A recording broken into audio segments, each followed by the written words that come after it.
Good afternoon or good evening, wherever you may be listening to us from. This is Michael Cross here with another edition of Unlock the Door Radio here on UCY TV Productions, where we challenge you to look far deeper into the causes of many of the things going on in society today, who the players are, and what those players are actually playing, especially when it's your mind that's involved. Yeah, and that's what we're going to talk about today. But there's going to be a slight unique message here, because I'm going to deal with the idea of how your biochemistry can be manipulated and therefore manipulate your voting patterns and your political activity. Okay, well, anyway, before we get started, I'd just like to encourage people, if you're listening to this later on YouTube, to click on the link that's here for my website, where I deal with this in a lot more detail and written form, and also become a subscriber. Anyway, enough of the plug there. What I would like to do right now is deal with the idea of testosterone suppression. That's right, testosterone suppression. You're probably wondering what the heck this is all about. Well, for those of you who have not taken psychology or biochemistry or something like that for a long time, testosterone is usually associated as maleness or the male hormone. But that's actually not totally accurate. It's in higher concentrations in males, to be sure, but it's also in women as well. Now, the interesting thing about this hormone is that it's often associated with aggression and violence. Now, the thing is, that's only half true. You see, if you define aggression in that sense that you're pushing people around, bullying them, and that sort of thing, there's actually been no scientific links to testosterone causing that. Okay? Just because someone bullies people does not mean they have a lot of testosterone. However, it is often associated with the idea of higher motivated activity. In other words, if you associate aggression with getting a goal accomplished, now there is where there is ample evidence to show that it is associated with that. Just as an example, veering off into it's still on testosterone. We'll get to the politics here though in just a moment. You can look this up on the internet. Look up ring finger to index finger ratio. The thing is, the hand, without going into a lot of detail, when someone's developing, the hands are one of the last things that actually develop fully. And so they're more sensitive to hormonal fluctuations in the mother's body.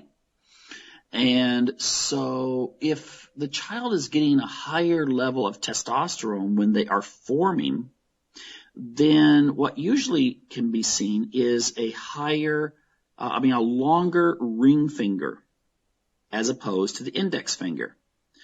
Most women, their ring finger and their index finger is about the same length if you you just flatten your hand on the table and take a look. Men, slightly longer ring finger. But now here's the interesting thing. There's been studies done in which they've looked at how this extra testosterone, and it's usually directly associated with how much testosterone is still being produced in the body.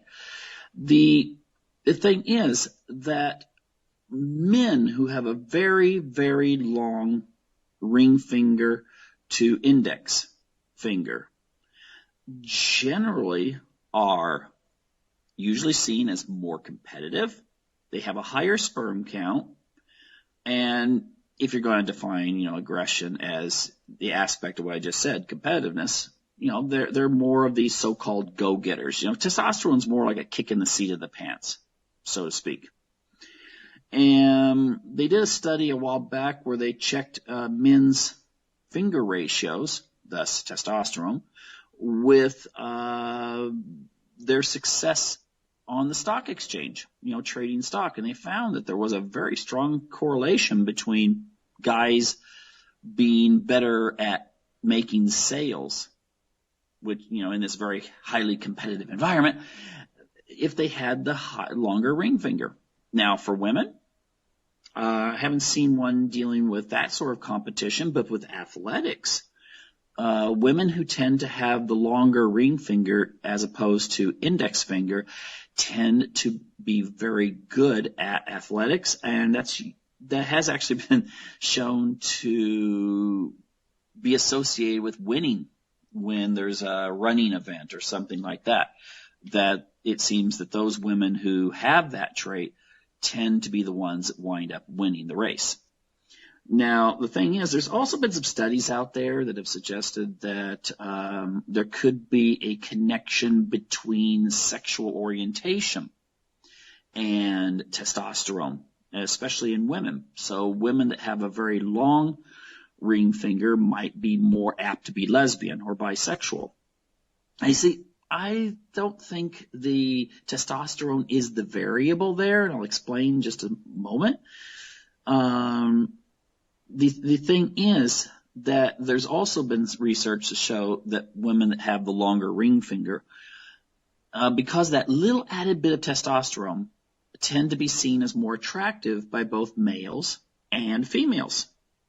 And so it may, for those who just have a slightly longer ring finger, with women, it may just be that they have those characteristics that are more associated with what our society says is attractive, maybe sharper features, and so forth, or that characteristic kind of deeper voice in a woman that usually people associate with sexuality.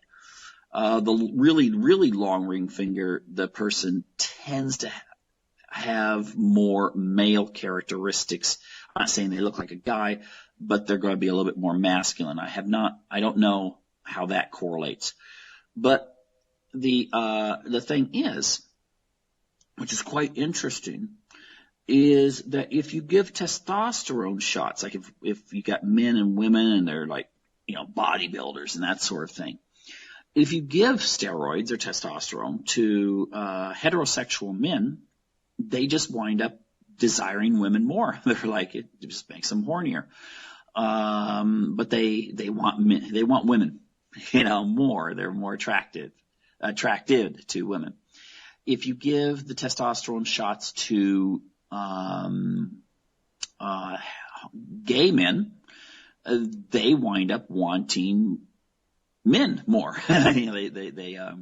Their sex drive goes up. If you give testosterone shots to a lesbian, she tends to wind up wanting, like I said, more sex with women. If you give shots to a heterosexual woman, she winds up wanting relations or desiring men and women, which may testify more to the fluidity of female sexuality, or maybe that men repress desire for same-sex partners more. I'm not going to get into the whole Freudian aspects and that sort of thing, but it is interesting that there's where it just seems that testosterone, like I said before, is a kick in the seat of the pants. It gets you out there. And so I guess with sexuality, the higher testosterone you have, the more you just want it. And the thing is that, on a side note, before I get into the politics, we do see that our society, there may be a correlation between the decline in testosterone as measured with men of the same age. You're not just saying, well, this guy here is 20 and by the time he's 70, his testosterone's decreased. No, I mean, if you measured a guy 20, 30 years ago and measure a guy today who's 20, the samples seem to indicate that there is a decline each year in the levels of testosterone. Strength, I was reading just recently, strength in men who are maybe 20 is, like when it comes to gripping something, that firm handshake, is is actually slightly weaker, I think, than a woman who's 30. So the thing is, again, I'm not going to get into some sort of gender thing right now, but it seems that males are becoming maybe more passive. Remember what I said? Testosterone decreases, then the person becomes more passive, a little bit more meek, so to speak. And there's a lot of factors in today's society that are doing it. There is the stress that reduces testosterone. TV, watching television for more than a couple hours a day is strongly associated with decreases in testosterone levels. Okay? I would assume that sitting in front of a computer, the same would be true. But the studies have been done on the sedentary lifestyle, just sitting there and watching the television. And you know what happens when your testosterone level decreases, especially in men? Your testosterone level decreases, it causes your body to slow down, but also you accumulate more fat, which means the fat actually works, especially that fat around your stomach has been associated with your body producing estrogen-like chemicals, and therefore your testosterone level goes down more. So it's kind of like a really negative feedback loop there. But yeah, you got TV, lack of exercise. We raise our kids nowadays. We don't expect them to go out and mow the lawn or go out and earn some extra money. In fact, when I was a kid, you used to earn money in the summer by going out and picking beans and strawberries and stuff like that. Nowadays, that's illegal. You can't go out there and do that. It's considered child labor. So kids just sit around and they wind up expecting money. I want my allowance. Well, what did you do? Nothing. Give me my allowance. Now my friends have to work. And this, again, lowers testosterone because, not just from the lack of exercise, but that when you don't have a sense of accomplishment, your confidence level goes down. And when your confidence level goes down, your testosterone level goes down. No, that's not good, is it? So ultimately, in all levels of society, and we're starting with even our young adolescents, in all levels of society, men especially, but women too, are seeing a decrease in their testosterone levels, which may be the reason why people just don't get as angry as they used to. Oh, by the way, anger can increase testosterone, which I'll point to in just a moment. But we're just seeing this kind of decline, and people are like, okay. I mean, gosh, you almost look back on the 60s with envy that it seemed like anything could cause people to go out and protest. Now it's sort of like, instead of give me life, liberty, or give me death, it is just give me my remote and I'll be happy. Throw in a bag of potato chips and I'll be really happy. And that's where we're going. Now, I did promise the thing about politics. So here we go. Now, the thing is, they did a study on, remember I told you, psychology here, your confidence level plays a part in your testosterone level, a big part. Well, they did a study on testosterone levels in men who were working on the John McCain and the Barack Obama campaign in 2008. The thing is, you go to election night, and at first you're all pumped up like, yeah, my guy's going to win. And then when the results start coming in from the East Coast and then the South, and then it starts coming towards the Midwest, you kind of know who's going to win long before it's actually announced by the networks. And what they found was that they measured these guys throughout the night and found that as it was becoming clear that McCain was going to lose, the testosterone plummeted in the men who were working for McCain. And for Obama, if I remember right, the level stayed consistent or actually increased. But definitely for McCain, it decreased. I'm going to explain why this is in just a moment. Rugby players, they did the same thing. You know how, sports players go out there like, go and win. But then about halfway through the game, you sort of know who's going to lose because, one team's so far ahead that it would take a miracle for the other one to catch up.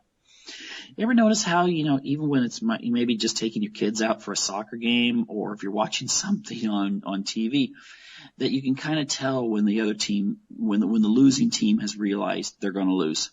They just start going through the motions. Okay, well, there's still time on the clock. Let's just play. Do our best. Yay, that sort of thing. Well, what they found in the rugby players was the same thing they found with, on the team that was losing is what they found with the McCain losers. They found that the testosterone decreased. And so essentially what you have is the team that's winning is getting this kick in the seat of the pants to play better, and the team that's losing is kind of like, do we have to continue doing this? Now you're wondering why this is. Okay. Let's take a look at a pack animal such as wolves. Okay, humans are pack animals too. Okay, we hang out in groups. You let a human go. You take even the best survivalist, strip them naked, stick him or her out in the jungles of Brazil, and probably they're going to be dead within a week. Okay, we're not the kind of animal that survives very well on our own. And so in groups, we do pretty good. And the thing is that we have a hierarchy. Okay, you got the leader, you've got the administrators, and you have the followers. Okay, I know that sounds like some sort of Illuminati-style pyramid, but it's true. And the interesting thing is wolves have this hierarchy as well. Now, so if you have a wolf pack, and, they're always vying for who's going to be the alpha male and female, and there's that can range from fighting to just some growling. But it often, I think always winds up with the dominant male or female, placing their teeth near or on the neck of the one that's realized, this is not worth the fight, and the loser. And the thing is, the neck is the most vulnerable section, so it's essentially deals with submission. Okay, it's that part where, guys, when you're on a date and the girl's, kind of leaning her neck and showing you her neck, psychologists have said that maybe that's a sign that, she likes you, because it's exposing the most vulnerable part of our body, ultimately. Well, anyway, the advantage of this is that the wolves can't just go around killing themselves off, because that lessens their hunting ability and survival ability against other wolves. So what happens is everyone's spared. It very rarely leads to death within the wolf pack. But yet you still have the hierarchy. Well, the same is true of humans. Let's say you're back in the old days, 1,000 years ago, everyone goes out with their swords and stuff to fight. And at first, they both think they're going to win, and they go up against each other, and pretty soon you're starting to notice, okay, a lot of my guys are laying on the ground, either wounded or dead. We're going to lose. So what is an advantage there, instead of, fighting to the last man, is to surrender. If you surrender, at least you stand a pretty good chance of living and eventually passing on your genes, unless, some Middle Eastern cultures, they would just castrate losers and make them into slaves. But in a lot of cultures, you surrender, you've lost, you pledge allegiance to the victor, and you go home and continue making babies. Whereas maybe Mr. Strong guy that didn't want to give up and he fought to the very end and dies, well, he's not going to make any more babies, so he didn't contribute as much to the next generation. But the thing is that, again, there is this lowering of testosterone when you're losing. If you feel like the odds are against you, your testosterone decreases, and therefore you're in surrender mode. Okay? Now that had an advantage in the past. Surrendering's better than fighting to the death and winding up just laying there on the ground dead, because you don't reproduce anymore. In today's society, in our hierarchical society, people may be angry, but when they lose, they submit, whether that's to their spouse many times. By the way, nagging a spouse will reduce their testosterone. So if you got a situation where you're nagging them about, why don't you go out and exercise, or why don't you go try to find a job or something like that. You actually reduce the motivation by nagging them. But, in a workplace situation, you don't want a situation where someone just gets a big boost of testosterone, maybe gets a little bit aggressive and, fights back.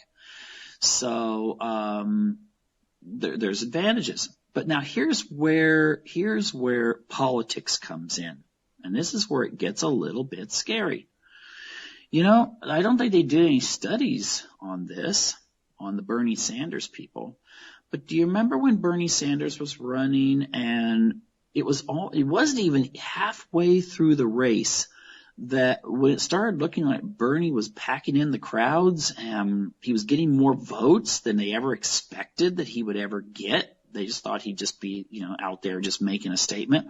And all of a sudden, the media, even though his popularity was rising, started talking about, well, when's Bernie Sanders going to pull out? He can't win. Blah, blah, blah.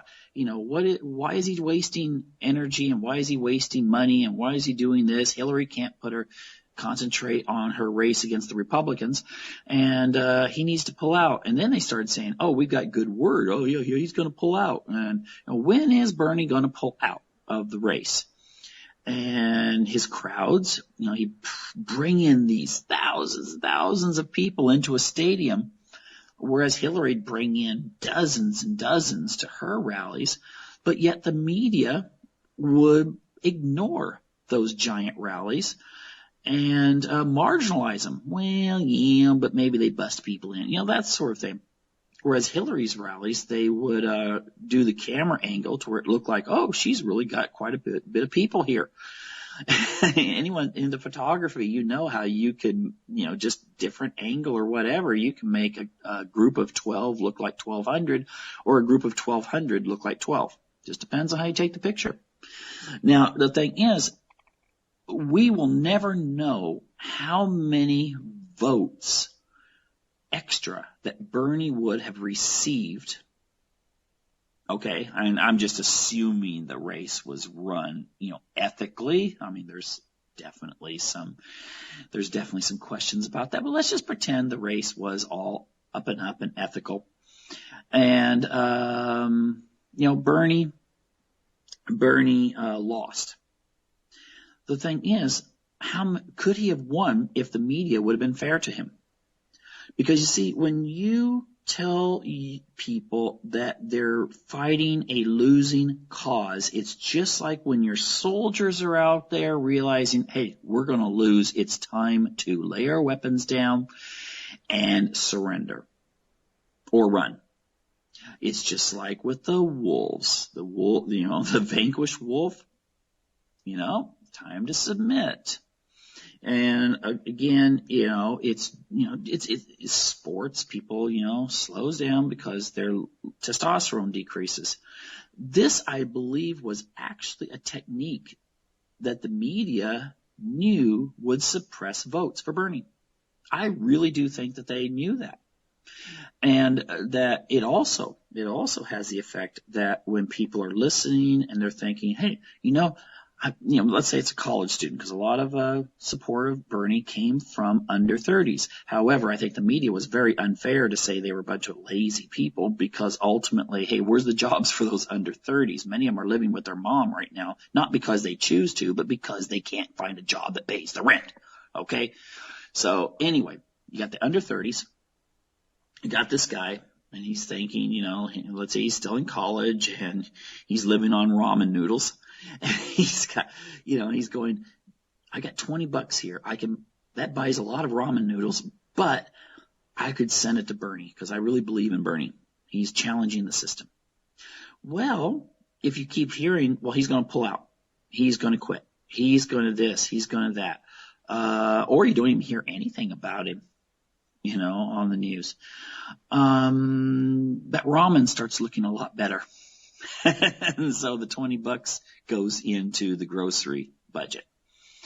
And I really do believe they knew that. And, how many donations did Bernie not get because of the way the media was suppressing the vote? And I guarantee you, if you'd have tested people out, you'd find that a lot of their enthusiasm would decrease.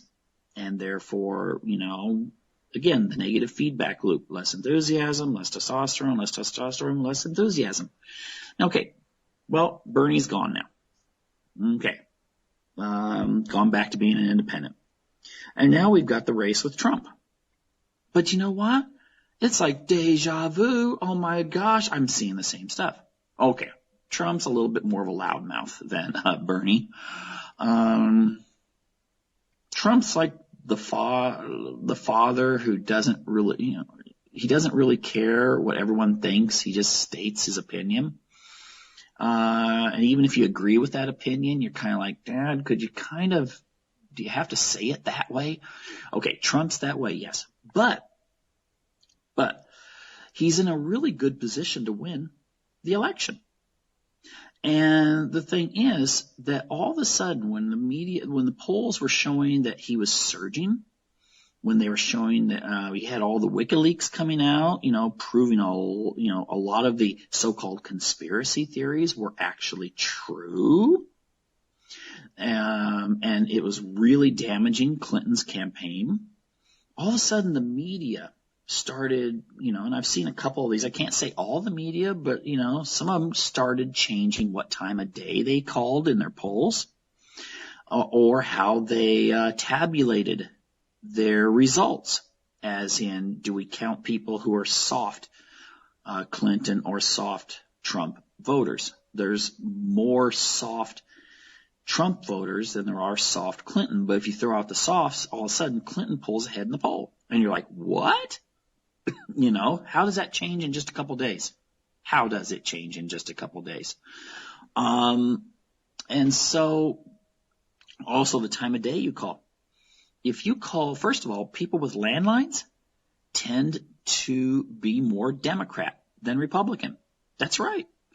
Because I know plenty of really smart Democrats, but generally speaking, Republicans have a higher level of education than Democrats do.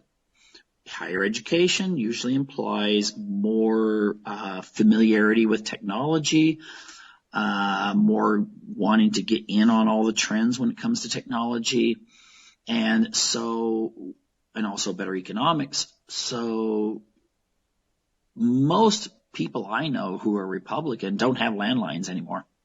They have cell phones. And many of them are able to, filter out what would be considered a junk call, which polls would come in. And the thing is, if you call people during the daytime, okay, you're going to hit more, retired people. Elderly white women are probably the most loyal Hillary segment of the population. Elderly white women. That's right. Those women that came of age during the 60s and were out there burning their bras, they're on Social Security now. Okay. That's right. Times are creeping up on everyone, even the peace, love, and flowers generation. Now, the thing is,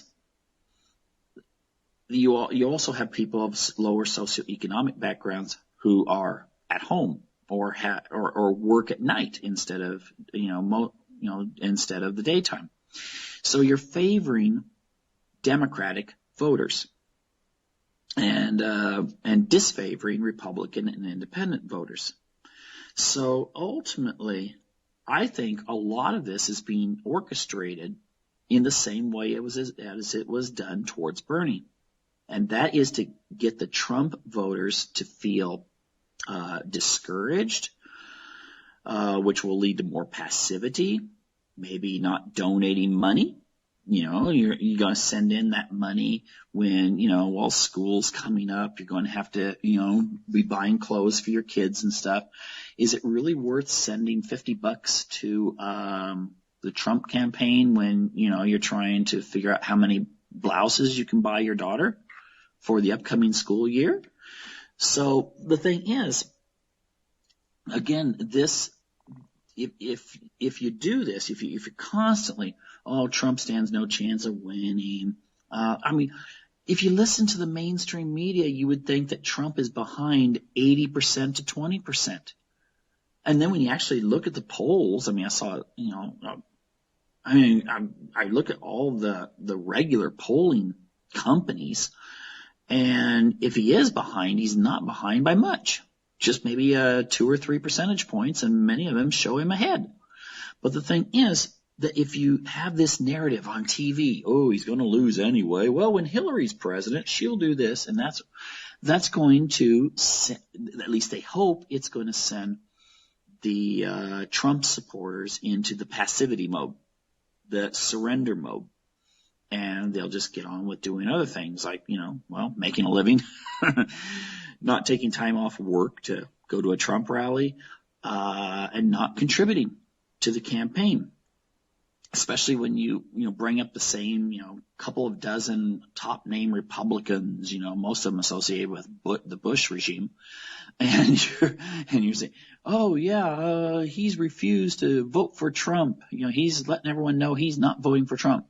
Strange thing is, 2 months ago, he came out and the media said, hey, look, he's not voting for Trump. I mean, they keep bringing him up. They keep resurrecting him. Oh, look, it's like coming out and, the premiere for a movie starts next week. And then two months later, hey, look, the movie, it starts next week. Hey, wait a minute, didn't that movie start 2 months ago? Didn't it premiere 2 months ago? And then, then a week later, hey, the movie's coming out next week. I mean, they just keep circulating these people to create a state of hopelessness. And I don't care whether you're pro-Trump or anti-Trump, okay? It's a technique that it seems to be in the playbook. It was used on Bernie, and now they're using it on Trump. Now, here's where supporters of a political candidate, and I don't care if you're voting for Jill Stein, Donald Trump, Hillary Clinton, whatever. The thing is, like I said before, anger actually energizes your body to produce testosterone, because anger is associated with, remember when the soldiers are out there, they're about ready to go to battle? Well, they channel that energy towards an anger that they're going to go out there and they're going to vanquish their opponent. So therefore, it boosts initial testosterone level. So both sides go up against each other with heightened testosterone.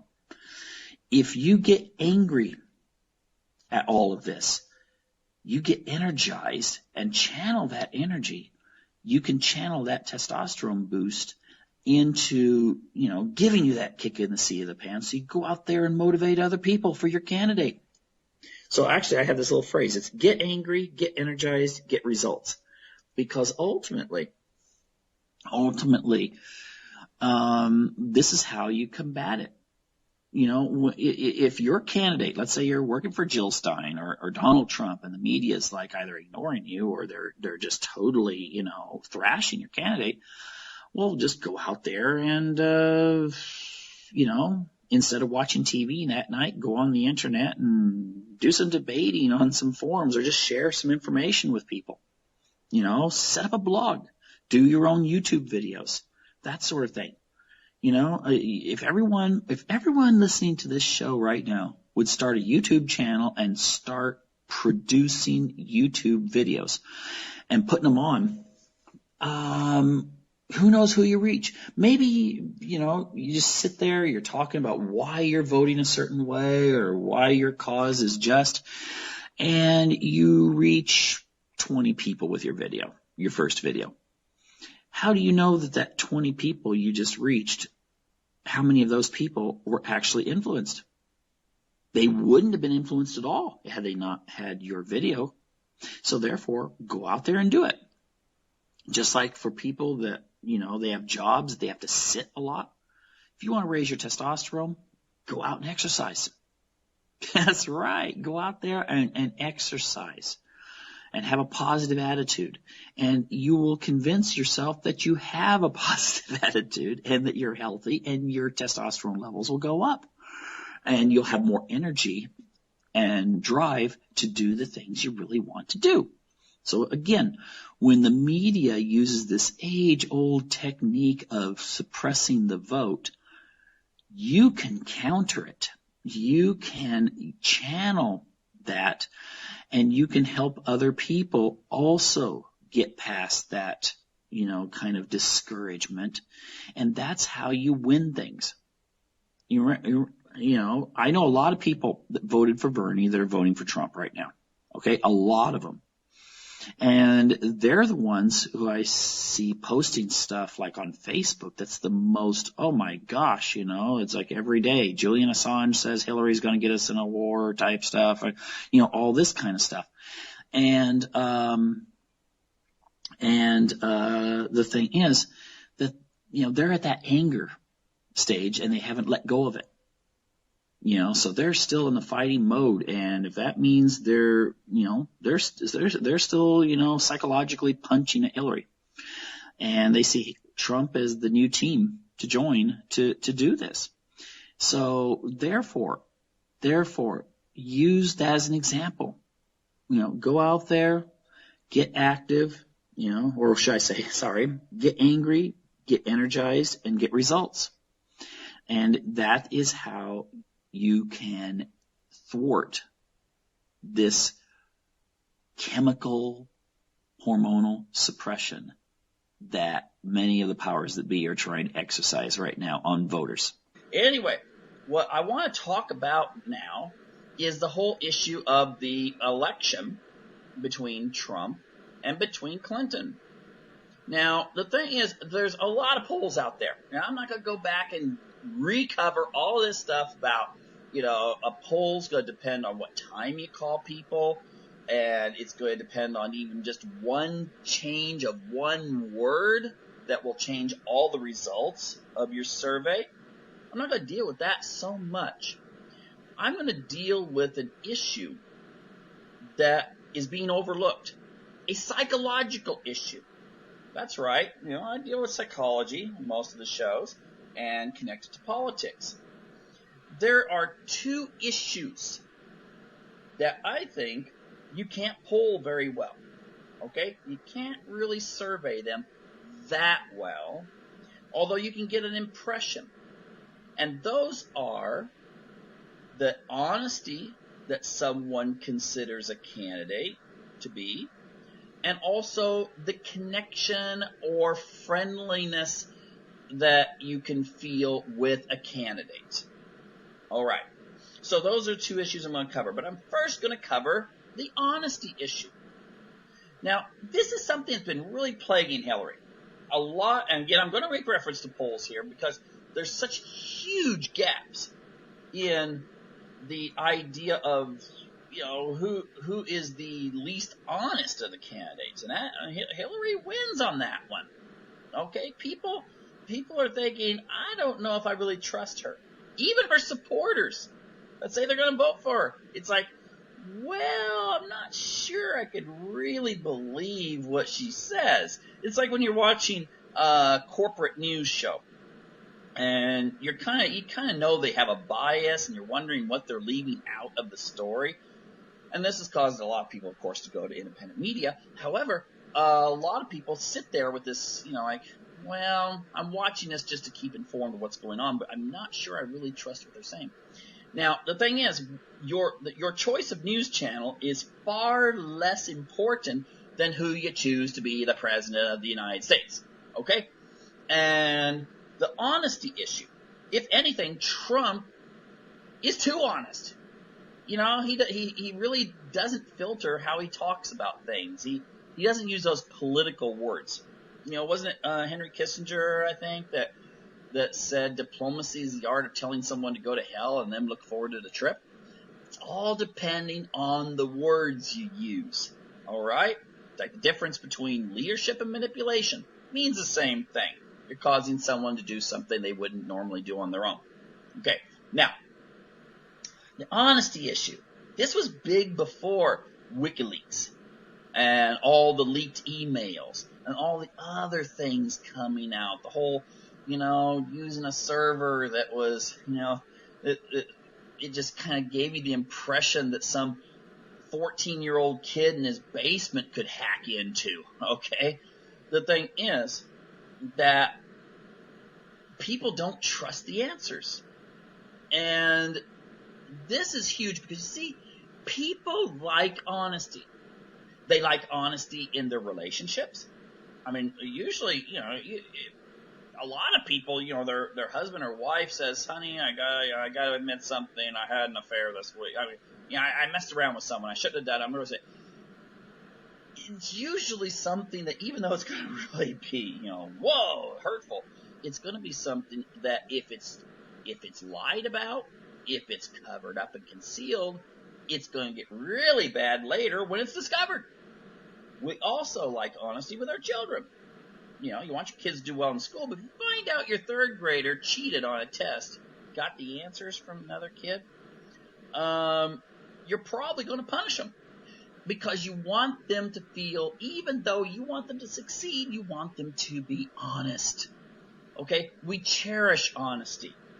I mean, if the world is nothing but lies, then essentially you're going to have to be looking over your shoulder all the time. You're going to have to be investigating as to, do I really believe what this person says? Even your doctor, do I really believe them? Or are they just telling me I've got a terminal illness so they can make money off me? I don't know. The thing is, you want honesty. And the problem Hillary has is that it's really hard to establish honesty if people already don't trust you. Okay? Yeah, you could turn out commercials. What are you going to do? Hey, look, everyone, I know you've heard these things, but, I really am honest. Okay, that's not going to work. You can, really, there's, even if she, dresses up like George Washington and has an axe and shown cutting a cherry tree down and saying, look, I cut a cherry tree down. People aren't going to believe her. They're CGI. Okay, so the thing is, it's hard for a politician who has a perception of dishonesty to rebuild on being honest. Okay, now again, there's a lot of variables that can happen in this election. Lots of stuff can happen. Who knows what Julian Assange has in mind, huh? Yeah. But think about this. You got someone, men and women, doesn't matter. But let's say you have a woman, okay? And she's in there and she's thinking it would be really kind of cool to have a woman president, okay? Women only got the right to vote back, I think less than 100 years ago. So the thing is, you got a woman president. But she's going to be sitting there, and maybe there's half the issues she agrees with Hillary and half she doesn't. And she's thinking, I'm going to vote for Hillary. And maybe she even got called on a poll and said, yeah, I'm voting for Hillary. But then when she's about ready to push whatever it is, depending on how you vote, the button or the pinprick or whatever, style of votes that you do, she may be thinking, wait. Psychologically, it hits, do I trust this person? And that could cause hesitation. Now, I think in a lot of cases, you might have people go, well, I was going to vote for Hillary anyway, and I told everyone I was going to vote for Hillary. So they vote for Hillary. There's going to be other people that are going to hesitate. And they're going to be thinking, wait a minute. And then suddenly their mind is going to start filling in blanks. Okay, she's been, she was kind of a co-president during the 90s. There was questions about Bill, all kinds of questions. That'd be hours of a show. But the thing is, many of those people are going to hesitate and maybe not even vote in the presidential election, or think, you know what, give Donald a chance and then vote for him. Okay? That is the internal psychology. That whole thing where if you ask someone when it's non-threatening, and they can go, yeah, I'm voting for Hillary. But then when they're in the booth and they're having to wrestle with their conscience, they may decide, I can't vote for Hillary. Okay? And I seriously don't know. And usually I'm pretty good at thinking of ways a person could skirt around to make some really cool commercials or do some sort of campaign thing. And I can't think of any that could change that. Okay? It'd be like trying to get, Jeffrey Dahmer, if he was still alive, elected, and forget about the whole eating people thing. It just wouldn't work, okay? I mean, you could make a cool campaign, but you could not get him elected. Now, Trump, like I said, his handicap is that people think he's too much honest. Oh, yeah. They won't say it that way. But the thing is, he's got kind of that diarrhea of the mouth. He'll tell you exactly what he's thinking at any given time. Okay? He thinks out loud. When you're behind a mic and you got 40,000 people listening to you, maybe not a good idea. Okay? And the media, the media hates you. The media is pretty much part of the elite. That same elite that goes to the country clubs. Oh, yeah. And if you don't believe me on this, you hear this and you're like, I got to go back. Just one thing about the media. I was looking at one liberal, and it was alternative media, but it was a liberal site. It has a lot of traffic. Okay, you probably heard of it. I'm not going to give their names. So, why drive up their traffic? The thing is, they were really critical of Trump for telling people to be critical of the media. They were saying, we need to trust the media. The media is there for a purpose. The media is there to inform us. And if you start not trusting what they're saying and bring into question their honesty, that could be really harmful. Well, that's easy to say if you're a liberal, okay? I mean, or you support things like the TTIP and these big corporate things, okay? I mean, Bernie Sanders people learned really quick, okay? The media is not your friend, okay? The Donald Trump people, the media is not your friend. They love Hillary. Why is that? Ask yourself sometime. Why is they love Hillary so much? I don't think it's because of her stand on abortion, okay? Now, the thing is, Trump, for all of his faults, people trust he's going to say what he means. I don't hear too many people say, I think Trump's not telling us the whole story. Okay? I think Trump's concealing his true feelings. No. I haven't heard that one. Okay? I have not heard that one. So, the honesty issue, I think, is going to be something that could actually connect to people really well. And when they get into that election booth, that could sway several percentage points away from Hillary, away from her normal demographic that supports her, and over to Trump. Okay? And I'm particularly thinking that would be true amongst certain groups like Hispanics, blacks, and so forth, who traditionally vote Democratic, but in this case, they may not. Okay? And, I heard recently that the president of Mexico said he would visit with Trump. You know what Trump should do? He should actually arrange that meeting before the election. Okay? Wouldn't that be cool if they could kind of clear up some differences and show a united front? That would be interesting. I don't know if Trump will do it, but it would be interesting. Now, the other issue is connection. Okay, I've said it many times on videos here. The elite, the idea that you connect to the elite, that, people watch these reality shows and they feel like, I really connect to this person. Or they watch a news show and they're going, I really like her. She thinks like I do, or he thinks like I do. Bogus, okay? The media people are reading off a teleprompter. All right? Oh, they may have their own little segment on a show where they're expected to be liberal or expected to be conservative. But I think a lot of them are just kind of like the whole thing with the, the music industry, where a star gets called in and she's got a certain, level of what she's going to do on stage, and her media executives say, we want you to do this in your next video series. And she looks and goes, you got to be joking, no way. And they're going, well, you're under contract. Okay, when do I try on the outfits? Okay, see, that's the thing. And so it's fake. But people still have that illusion that they connect.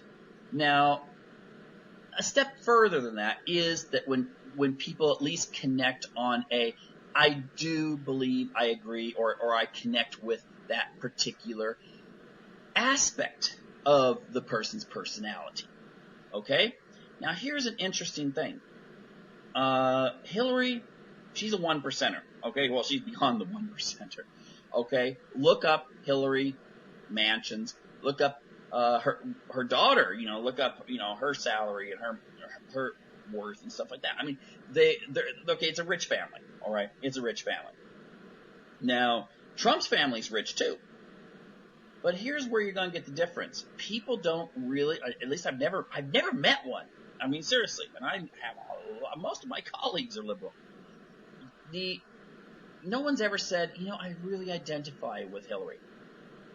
That's not good in an election when people say they don't identify. Because you add that to the honesty thing, oh my gosh, bad things can happen to you. Now, the thing is, with Trump, they do have a sense of identity. And he brings on his family. They're a good-looking group of people. They're diverse in many ways. They appeal to people. He looks like the kind of family that people wish they could have. Okay, everyone wishes they were rich and, had this wonderful family. All right?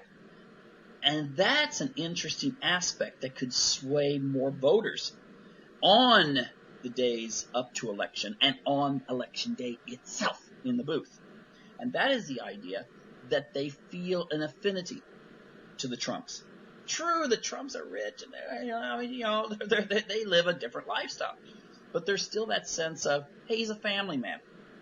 Okay, I think Mitt Romney didn't play that up enough in the last election. I think he really could have played that up more and got a lot more votes, because Obama did. Whenever he was starting to kind of hurt in the polls, he'd get pictures with his wife and kids, and people would feel like, oh, look at him, it's a family.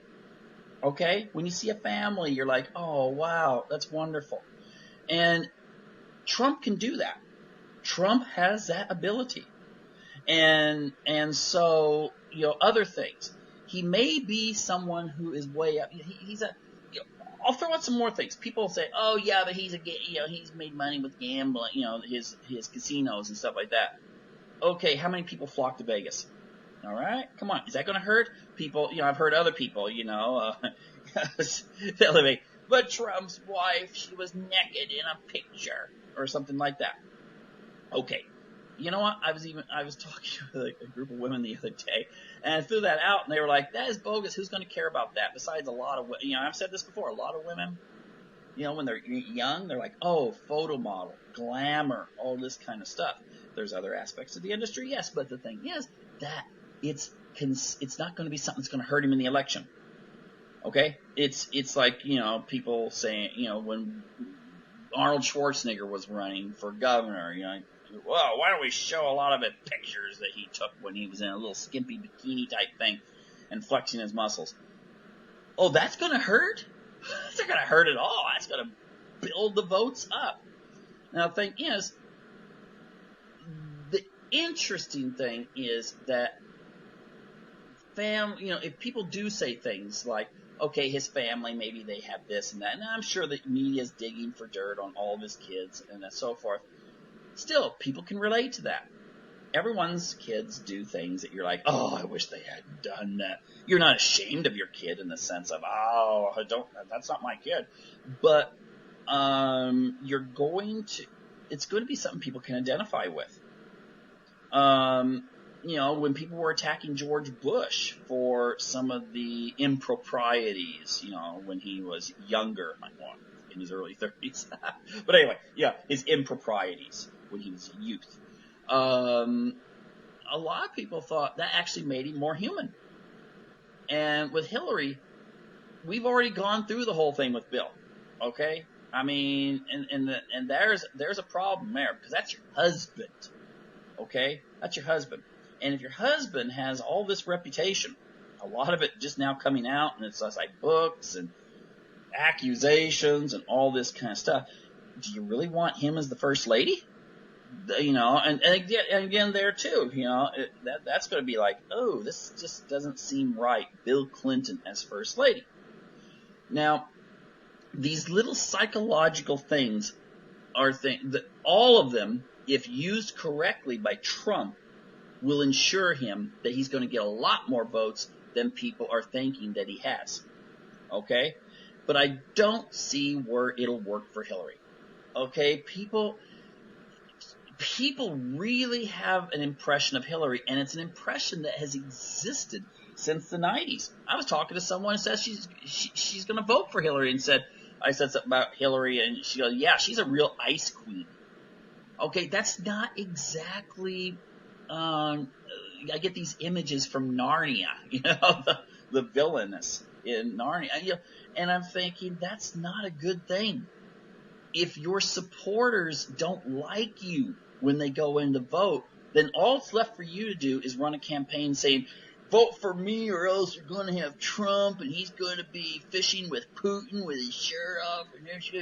And then you're going, well, wait a minute. Isn't it nice that we do have better relations with Russia and China and all these other countries rather than, arming our missiles and possibly sending ourselves into a world that makes The Walking Dead look like a trip to Acapulco? Okay? Seriously. These psychological issues are things that I think are going to mean a lot more than people are giving credit to. And if you don't believe me, look back to when Bill Clinton was hurting in the polls. What did he do? He went duck hunting. Got pictures of him duck hunting. And suddenly that demographic, the white middle-class male, especially rural voter, started thinking, he got more support amongst them because they were like, yeah, I identify with him going duck hunting. Hillary can't do that. I can't think of something that, can Hillary go to a baseball game and, look like she's enjoying it? I don't know. Maybe she does enjoy it. I have no clue. But it's hard for me to get that picture in my mind. Whereas we've seen Trump. Trump's someone who can go to a boxing tournament. He can go to sporting events and all these things. And that's what people identify with. You could say, well, yeah, so what? He's got his arm around this, professional boxer or athlete or whatever. But you know what? That's what people remember when they're thinking, do I like this guy?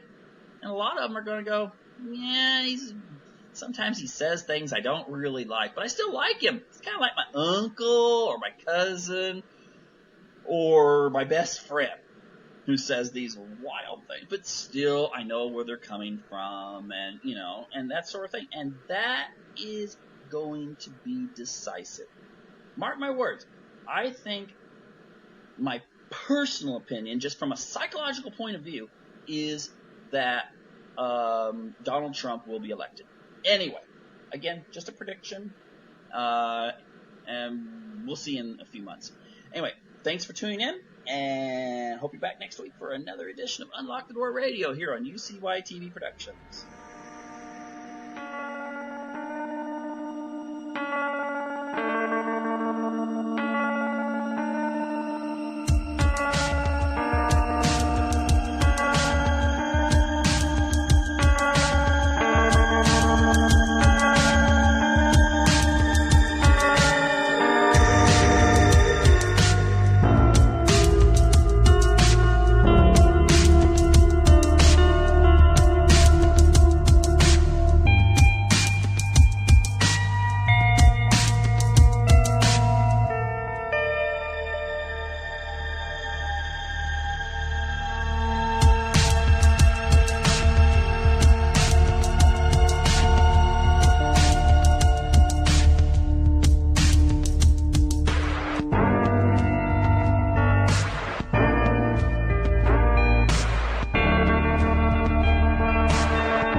Skateboard, and you're listening to UCY.TV.